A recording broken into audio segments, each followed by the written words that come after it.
दोस्तों एक बार फिर से आपका स्वागत है हमारे इस YouTube चैनल पर। आज हम जीव विज्ञान का पहला चैप्टर लूसेंट की बुक से कंप्लीट करेंगे ऑब्जेक्टिव के फॉर्मेट में। और देखिए वीडियो लंबी ना हो इसीलिए चैप्टर बाय चैप्टर मैं पूरी बुक को ख़त्म कराऊंगा, इसीलिए हमारे साथ जुड़े रहिए, सब्सक्राइब कर लीजिएगा चैनल को।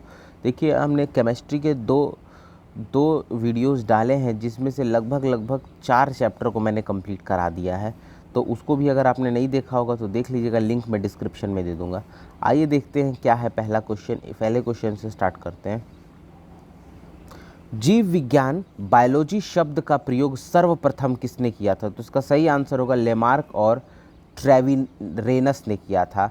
तो जीव विज्ञान मतलब बायोलॉजी शब्द का सर्वप्रथम प्रयोग लेमार्क और ट्रेविरेनस ने किया था। उसके बाद जीव विज्ञान के जनक मतलब फादर ऑफ बायोलॉजी के नाम से किसे जाना जाता है? दूसरे का सही आंसर अरस्तु होगा, ऑप्शन नंबर ए। जंतु विज्ञान के जनक किसे कहा जाता है? तो ये भी अरस्तु जी को कहा जाता है। तो जंतु विज्ञान हो या जीव विज्ञान हो, दोनों के जनक सेम हैं।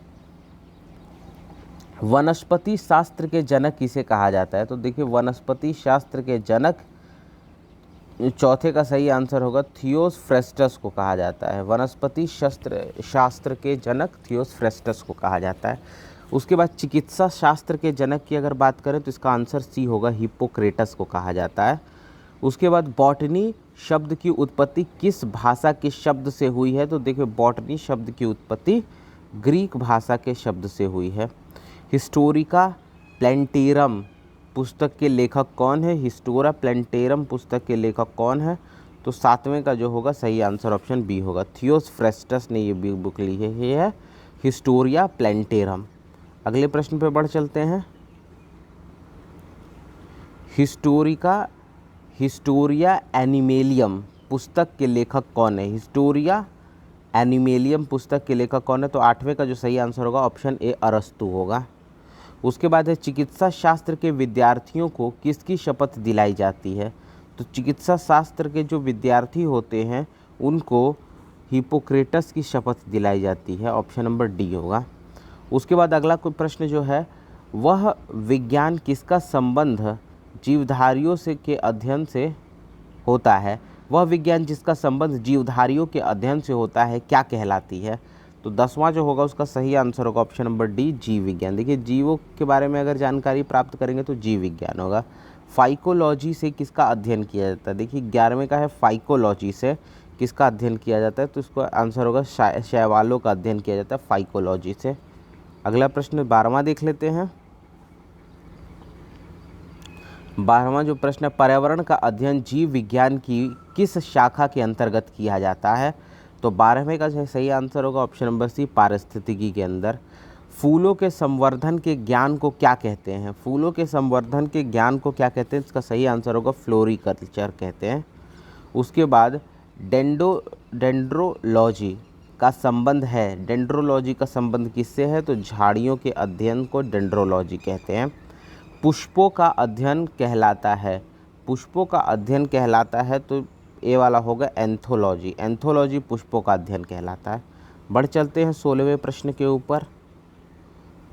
16वां जो प्रश्न है वो ये है कि जीवाश्म वनस्पति विज्ञान के अध्ययन किया जाता है। जीवाश्म वनस्पति विज्ञान में अध्ययन किया जाता है किसका? ध्यान रखना है, जीवाश्म वनस्पति विज्ञान में किसका अध्ययन किया जाता है, ये प्रश्न पूछ रहा है। तो 16वें का जो सही आंसर होगा वो जीवाश्मों का किया जाता है। वनस्पति संवर्धन से संबंधित विज्ञान की शाखा को क्या कहते हैं? ध्यान रखिएगा, वनस्पति संवर्धन से संबंधित विज्ञान को क्या कहते हैं? 17वें का ऑप्शन नंबर जो सही होगा वो डी होगा, हार्टिकल्चर कहते हैं। उसके बाद जीवों एवं वातावरण की अंतर अभिक्रिया से संबंधित जीव विज्ञान की शाखा को क्या कहते हैं? तो 18वें का जो सही आंसर होगा वो ऑप्शन नंबर बी होगा, पारिस्थितिकी कहते हैं। उसके बाद नेक्स्ट है वनस्पति विज्ञान की वह शाखा जिसमें शैवालों का अध्ययन किया जाता है। देखिए अगर शैवालों का अध्ययन किया जाता है तो अभी ये क्वेश्चन आया था, इसका आंसर जो होगा वो ऑप्शन नंबर सी होगा, फाइकोलॉजी। अगले प्रश्न देख लेते हैं, 20वां प्रश्न क्या है। देखिए 20वां प्रश्न है, सिल्वीकल्चर वनस्पति विज्ञान की वह शाखा है जिसमें वर्णन किया जाता है। देखिए सिल्वीकल्चर में क्या चीज़ का वर्णन होता है? तो 20वें का सही आंसर बी होगा, वन के विकास का होता है इसमें। अगला प्रश्न देख लेते हैं, 21वां क्या है। स्पर्मेटोलॉजी में किसका अध्ययन किया जाता है? स्पर्मेटोलॉजी में किसका अध्ययन किया जाता है? तो 21वें का सही आंसर ऑप्शन नंबर ए होगा, बीज का। उसके बाद एग्रोस्टोलॉजी में अध्ययन होता है। एग्रोस्टोलॉजी में अध्ययन किसका किया जाता है? 22वें का सी होगा, घासों का अध्ययन किया जाता है। पेडोलॉजी में अध्ययन किया जाता है किसका? तो 23वें का ऑप्शन बी होगा, भूमि का अध्ययन पेडोलॉजी में होता है। आनुवांशिकता एवं भिन्नता के बारे में जानकारी देने वाला वनस्पति विज्ञान की शाखा को क्या कहते हैं? तो 24वें का सही आंसर ऑप्शन नंबर सी होगा। सी ऑप्शन दिखाई नहीं दे रहा है, देखिए देख लेते हैं, आनुवांशिकी कहते हैं। उसके बाद पौधों को नाम देने वाला विज्ञान कहलाता है। पौधों को नाम देने वाला विज्ञान क्या कहता है? वर्गीकी कहलाता है। फलों का अध्ययन कहलाता है, फलों के अध्ययन को कहा जाता है पोमोलॉजी। उसके बाद फिर अगले प्रश्न पे बढ़ चलते हैं। 27वां प्रश्न है, पराग कणों, जिसको पोलन ग्रेन्स इंग्लिश में कहते हैं, का अध्ययन कहलाता है। तो 27वें का जो सही आंसर होगा वो ऑप्शन नंबर बी होगा, पैलिनोलॉजी। पोलन ग्रेन्स के अध्ययन को क्या कहते हैं? पैलिनोलॉजी कहते हैं। संसार में पौधे के वितरण का अध्ययन कहलाता है। संसार में पौधे के वितरण का अध्ययन कहलाता है फाइटोजियोग्राफी। साग सब्जी उत्पन्न करने वाले पौधे का अध्ययन कहलाता है। साग सब्जी उत्पन्न करने वाले पौधों का अध्ययन क्या कहलाता है? 29वें का ऑप्शन ए होगा, ओलेरीकल्चर। उसके बाद है वार्षिक वलयों मतलब एनुअल रिंग्स का अध्ययन कहलाता है। तो 30वें का ऑप्शन बी होगा, डेंड्रोकोनोलॉजी।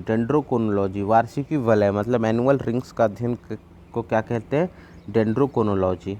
ओके, नेक्स्ट क्वेश्चन देख लेते हैं, 31वां, सजावटी वृक्ष एवं झाड़ियों के संवर्धन से संबंधित अध्ययन कहलाती है। 31वें का सी, आर्बोरिकल्चर कहलाती है। पौधों की आंतरिक संरचना का अध्ययन कहलाता है। पौधों की आंतरिक संरचना का अध्ययन शारीरिकी कहलाता है, शारीरिकी। उसके बाद पादप विज्ञान की शाखा कवक शास्त्र में किसका अध्ययन किया जाता है? कवक शास्त्र में किसका अध्ययन किया जाता है? तो 33वें का सही आंसर ऑप्शन नंबर ए होगा, फफूंद का। उसके बाद फिर अगला प्रश्न 34वें प्रश्न पर बढ़ चलते हैं। तो देखिए 34वां प्रश्न है, एग्रोफॉरेस्ट्री में क्या किया जाता है? तो 34वें का जो सही आंसर होगा ऑप्शन सी होगा, कृषि के साथ साथ सूखी भूमि पर काष्ठीय बारहमासी वृक्ष लगाने को ही एग्रोफॉरेस्ट्री कहते हैं। वृक्ष संवर्धन किसका अध्ययन है? वृक्ष संवर्धन किसका अध्ययन है? तो 35वें का ऑप्शन ए होगा, वृक्षों और वनस्पतियों की खेती का। उसके बाद जीव द्रव्य के पृथक्करण एवं संयोजन से संबंधित वनस्पति विज्ञान की शाखा को क्या कहते हैं? तो 36वें का ऑप्शन सी सही होगा, टिश्यू कल्चर कहते हैं। अगला प्रश्न देख लेते हैं 37वां, और ये हमारा आज का लास्ट प्रश्न है।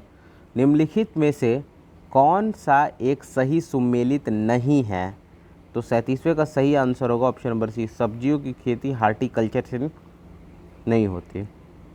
कौन सा सुमेलित नहीं है? तो यही सुमेलित नहीं है, यही आंसर होगा। ध्यान रखिएगा, बाकी सब सही सुमेलित हैं। तो उम्मीद करते हैं वीडियो समझ में आया होगा, पसंद में भी आया होगा, और वीडियो अगर अच्छी लगी हो लाइक शेयर करिए। देखिए अब अगली बार डेली का डेली मैं डाल रहा हूँ, इसलिए आपको दिक्कत नहीं होगी, पूरी बुक आपका कवर अप हो जाएगा और ये बहुत ही फ़ायदा आपको करेगा। धन्यवाद देखने के लिए वीडियो।